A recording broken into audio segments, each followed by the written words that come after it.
For a long time, AI felt like, well, a lot of buzz, right? Big promises, kind of abstract. Yeah, definitely exciting, but maybe a bit hazy on the how. Exactly. Like, how do you actually build with it?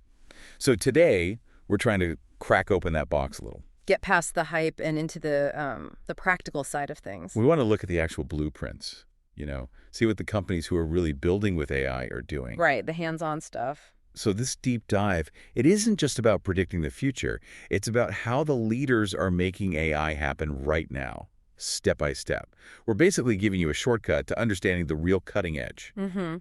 And our guide for this is the latest ICONIQ report, The State of AI in 2025. They call it the Builder's Playbook. And that title is spot on. It's not just theory. No, it's based on a pretty big survey they did back in April 2025. Yeah. They talked to 300 software execs. And did deep interviews with AI leaders, too, so it's grounded in real-world experience. The whole focus, like the title says, is the how-to. How do you actually execute on AI? That's right. So our mission today is really to unpack that. What does it actually take to, conceive an AI product, deliver it, and then scale it up? Okay. And we're looking beyond just like how fancy the model is. The report really points to a few key things that define the leaders. It's like what? Things like strategic agility, being able to pivot quickly. Cost discipline is huge too. Right. Managing the spend. And just a willingness to experiment a lot. Yep. And learn fast. So not being afraid to fail sometimes. Exactly. It means they're iterating constantly. They might ditch models that aren't working or even shift product direction based on early feedback. It's that agility in practice. Okay, let's dive into that. The report kicks off saying AI product strategy has hit a new maturity curve. Yeah.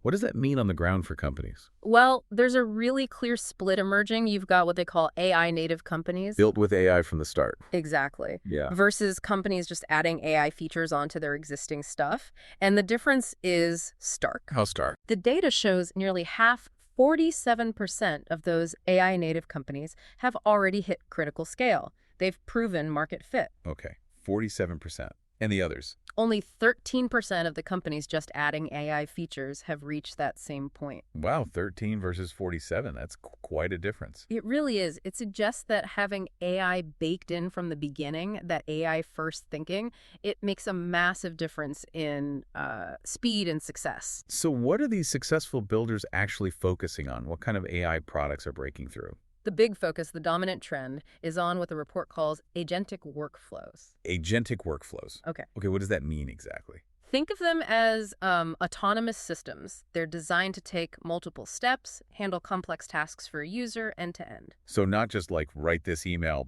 but more. Right. More like an AI that researches the topic, drafts the email, finds the right attachments, maybe even schedules the follow-up. It handles the whole process. That sounds pretty sophisticated. It is, and the report says nearly 80% of the AI native builders are investing heavily in these. It's less about single task tools now, more about these, comprehensive AI agents. Okay, so they're building these really ambitious agent systems. How? How are they putting the pieces together? Is it just finding one giant AI model? That's what you might think, but no, that's not really what's happening. No, companies are actually moving towards what they call multi-model architectures. Multi-model, meaning more than one. Yeah, exactly. They're not just relying on one single large language model, for example. On average, they're using about 2.8 models for each customer-facing product. Almost 3 models per product. Why? Well, because different models are good at different things, right? One might be great for generating text, but another, maybe smaller, more specialized model is better for logical reasoning or analyzing an image. Or maybe it's just way cheaper to run for a specific task. Ah, okay. So it's like picking the right tool for each specific part of the job. Precisely. It's all about optimizing. Getting the best performance, managing costs, and fitting the model to the exact use case. It's a mix and match approach. Okay, that makes sense. So we've got these agentic workflows and how multi-model architectures. Let's talk about the money. How is AI changing how companies actually price these things and make money? Yeah, pricing is definitely evolving too. It has to, really. So what are we seeing? We're seeing a big rise in hybrid models. So you might pay a basic subscription, but then there are extra charges based on how much you actually use the AI features. Pay as you go on top of a base fee. Kind of, yeah. And some companies are even experimenting with pricing based entirely on usage, or even, get this, based on the results the customer achieves. Results-based. Wow, that's bold. How do you even measure that consistently? That's the tricky part, isn't it? But it shows a real shift towards tying the price directly to the value delivered. It's also interesting that, while lots of companies bundle AI features for free right now. Yeah, to get people using them. Right. But over a third, 37%, are planning to change their pricing in the next year. To charge more. Or at least to better reflect the value customers get from the AI and how much they use those specific features. It feels like the market's maturing, and companies are getting smarter about capturing the value AI creates. So this shift in building and pricing, it must have huge implications for the people involved, the teams building this stuff. Yeah, The report calls talent strategy a key differentiator. absolutely. It's not just a tech problem. The report frames AI as an organizational problem. Meaning it's about how teams are structured. Exactly. The best builders aren't just hiring more engineers, they're creating cross-functional teams. What does that look like? You've got your specialized AI and machine learning engineers, your data scientists, but crucially, you also have dedicated AI product managers working together. It's about managing the whole lifecycle. And looking ahead, what does this mean for engineering teams? Are they going to be mostly AI specialists? Well, most companies expect a pretty big chunk, like 20 to 30% of their engineering team will need to focus on AI soon. 20 to 30%. That's substantial. And for the really high growth companies, it's even higher. They're projecting maybe up to 37%. But where do all these people come from? Is the talent actually out there? That's $1 million question. Finding the right talent is a massive bottleneck. Really? Oh, yeah. AI and ML engineers, they take the longest to hire. The report says over 70 days on average. 70 days. Wow. And over half the companies, 54%, said they're actually falling behind on their AI hiring goals because there just aren't enough qualified candidates. So that raises a big question. Yeah. How are companies going to bridge that gap? It suggests things like more internal training, upskilling existing staff. They'll have to get creative. Okay, let's switch gears slightly. Let's talk budgets, the money side. How are AI budgets looking, and where's the spending actually going? Well, AI is definitely not a side project anymore. Budgets show it's central to product strategy. How much are we talking? Companies building AI-enabled products are putting aside a serious chunk of R&D money, typically 10 to 20% just for AI development. 10 to 20% of R&D. And that number's growing. Across all sizes of companies, that allocation is increasing in 2025. It shows AI's importance. And does where the money goes change over time? Yes, absolutely. Okay. That's a key insight. In the early stages of an AI product, the biggest cost is talent. Hiring people, training them. Right, the human cost. But as the product matures, as it scales up past that initial build phase, the cost mix shifts. To what? Then it becomes more about cloud costs, running the models, that's model inference and things like governance, making sure it's all running safely and responsibly. The operational expenses take over. So investment shifts from people to infrastructure and running costs. Pretty much, yeah. It's a natural evolution as things scale. Okay, so that's customer-facing AI. What about internal use? Are companies using AI tools themselves effectively? Are employees actually adopting them? That's another interesting area. Adoption is growing, but it's uneven. Uneven how? So about 70% of the companies surveyed give their employees access to internal AI tools, which sounds good, Yeah, seems high.